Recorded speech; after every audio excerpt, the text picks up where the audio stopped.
Sigmund Freud es considerado como uno de los filósofos de la sospecha. Los otros dos son Nietzsche y Marx.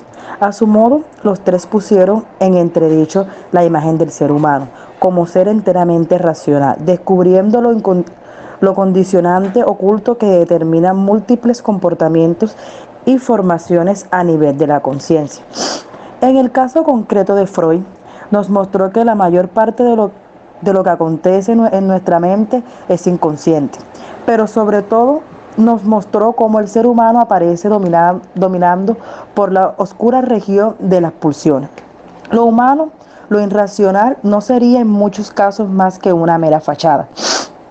El psicoanálisis, fundado por Sigmund Freud en 1856 y 1939, como método y como doctrina, en tanto lo practican terapéutica de los trastornos psíquicos, dirigidos principalmente hacia la explicación y curación de la neurosis, como la teoría psicológica en el que se basa.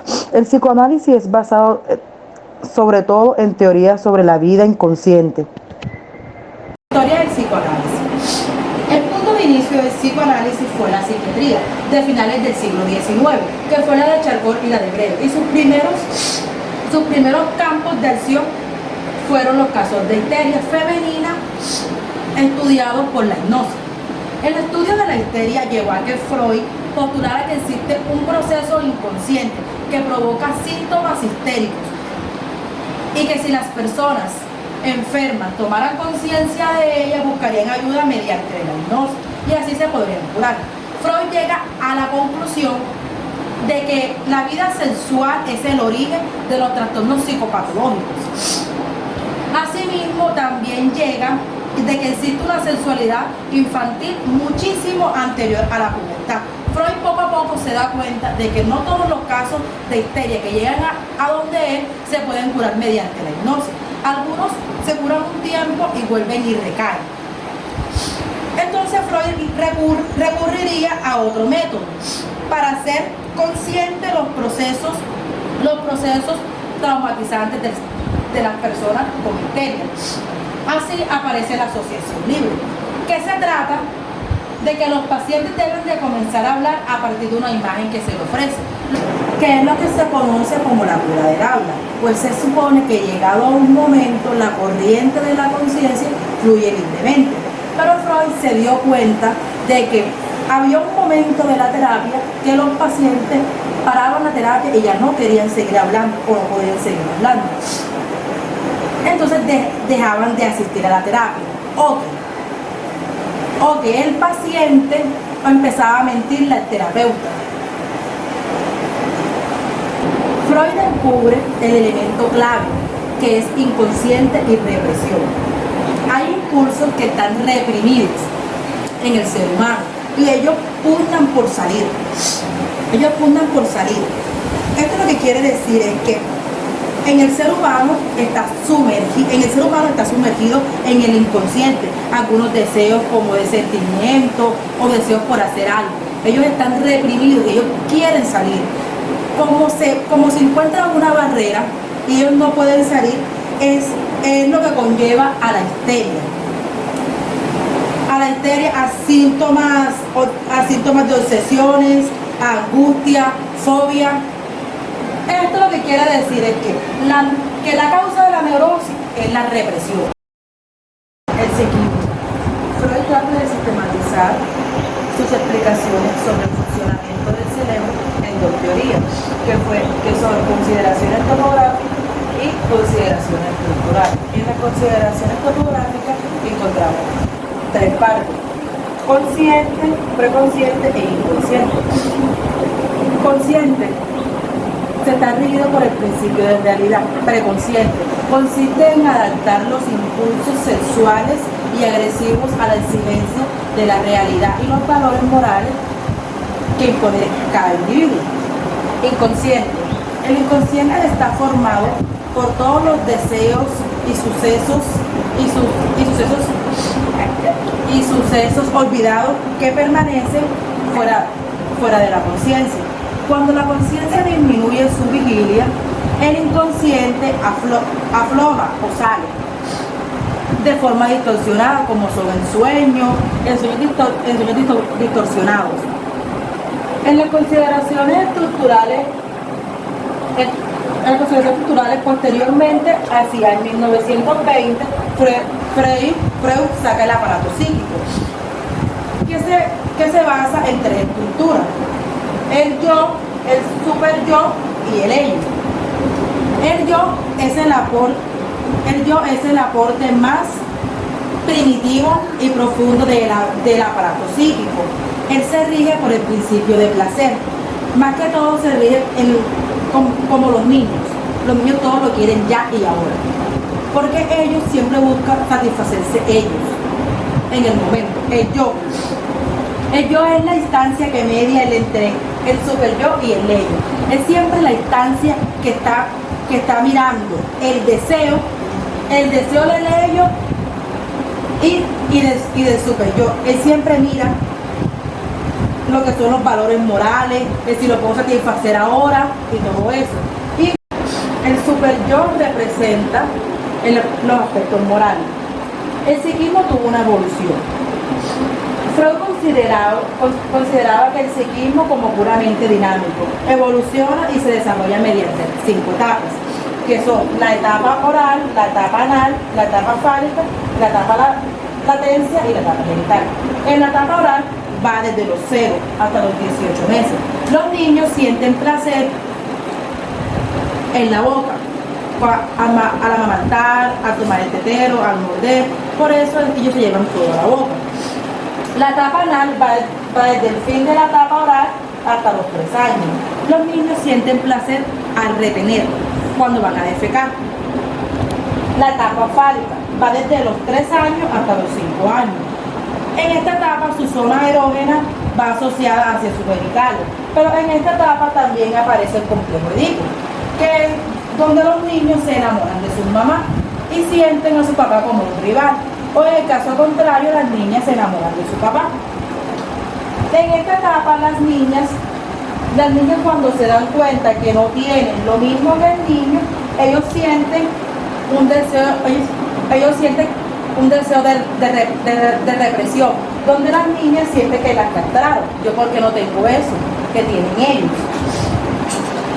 La etapa lactancia va desde los 7 años y se extiende hasta la pubertad. En esta etapa los niños tienen su zona erógena, que es su sensualidad, dormida.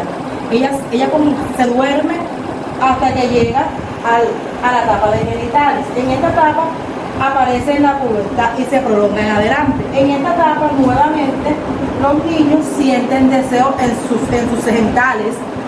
Ahí es cuando viene el cambio de cuerpo, el cambio de la voz, y en esta etapa es muy difícil que los niños puedan reprimir su deseo sexual. Recreación, fijación, desplazamiento, proyección, formación reactiva y racionalización. La represión rechaza y mantiene fuera de la conciencia todo aquello contenido que te provoca angustia o ansiedad. Es cuando tú reprimes los deseos, lo que te provoca ansiedad. Recreación reproduce comportamientos pasados que le resultan satisfactorios. Es cuando alguien se comporta de manera infantil para evitar un conflicto o la responsabilidad. Fijación, queda fijado en una época de desarrollo. Es cuando una persona se queda fijada en una de las etapas y no quiere pasar a la siguiente etapa porque esa etapa le genera angustia. Desplazamiento. Estriba en atacar a personas ajenas a un problema en un lugar de enfrentar directamente al causante del conflicto. Ejemplo, cuando el señor tiene problemas en la oficina o trabajo y no soluciona el conflicto ahí, sino que va a su casa y grita a la esposa, al hijo, al perro.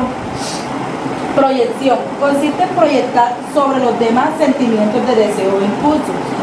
Así evita frustraciones. Fijación reactiva. Cuando el deseo es reprimido, el sujeto realiza conductas contrarias a ese deseo. Ejemplo, si una persona tiene deseo de homosexualismo, él aparenta ante la sociedad que los homosexuales le caen mal, que los odia, que no sé qué, pero son porque él tiene sus deseos reprimidos hacia ser homosexual. Racionalización. Suele mitigar el fracaso personal. Es como el ejemplo de la zorra. La zorra quiere las uvas, salta y como no las alcanza, después dice que las uvas están verdes. Pero es para ella consolarse o ella misma darse una explicación porque, ay no, yo mejor no hago eso. Cabe resaltar que los mecanismos de defensa son una serie de métodos o técnicas que utilizamos con el fin de evitar las angustias o ansiedad que nos produce las frustraciones y los conflictos de nuestro psiquismo. Cabe anotar que los mecanismos de defensa son innatos. No es que yo voy a decir, ay, me va a pasar esto, ahora yo voy a utilizar el mecanismo de fijación. No.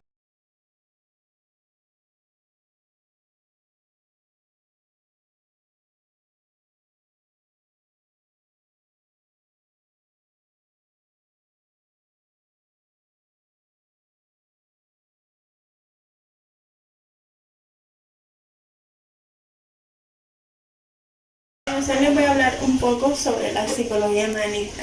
Fue una de las ramas más modernas de la psicología que priorizó la salud integral, la calidad de vida y los atributos positivos e inherentes del ser humano.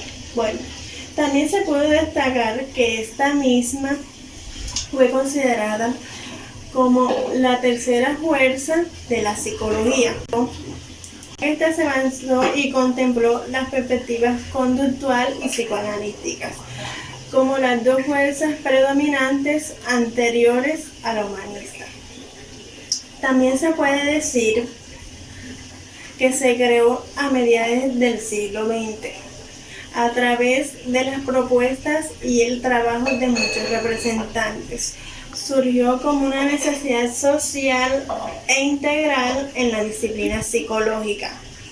Las necesidades de esta misma fueron abarcando y reivindicando la época que se manifestó en los movimientos contraculturales y propios de los años 60. Por otro lado, fueron muchas sus influencias psicológicas y filosóficas alimentaron a la psicología humanista. Podríamos decir que fueron dos padres de esta misma psicología humanista, que fueron Abraham Maslow y Carlos Rogers. Bueno, Abraham Maslow templó en su teoría que esta misma resaltó la importancia de las experiencias vitales propias de cada persona, de un método único aplicable a todo por igual. De esta forma se podría decir que el concepto de sostenibilidad y subjetividad comenzó a cobrar un significado propio e inherente del ser humano. También se puede decir que fueron dentro de las perspectivas humanistas y de los ámbitos tratamientos psicológicos, y para Carlos Rogers, que por su parte desarrolló la terapia centrada en el cliente desde su punto de vista y perspectiva, se planteó a papel de la tela puesta. Se propició en una relación más directa con el cliente, de tal forma que el ser humano restableció una relación más directiva y más cercana consigo mismo. Se propició a este último el encuentro cognitivismo. Bueno, también se puede decir que asimismo se contempló el ser humano como un ser capaz de hallar su mismo interior para así tener un equilibrio de vida. O sea, para finalizar, esta psicología se abarcó de dos puntos de perspectiva. Carlos Rogers decía que el ser humano tenía que ser más, ¿cómo les explico? Le importó más que todo que el ser humano se individualizara de sí mismo, es decir, que él se centrara más en su opinión y en sus pensamientos. Muchas gracias.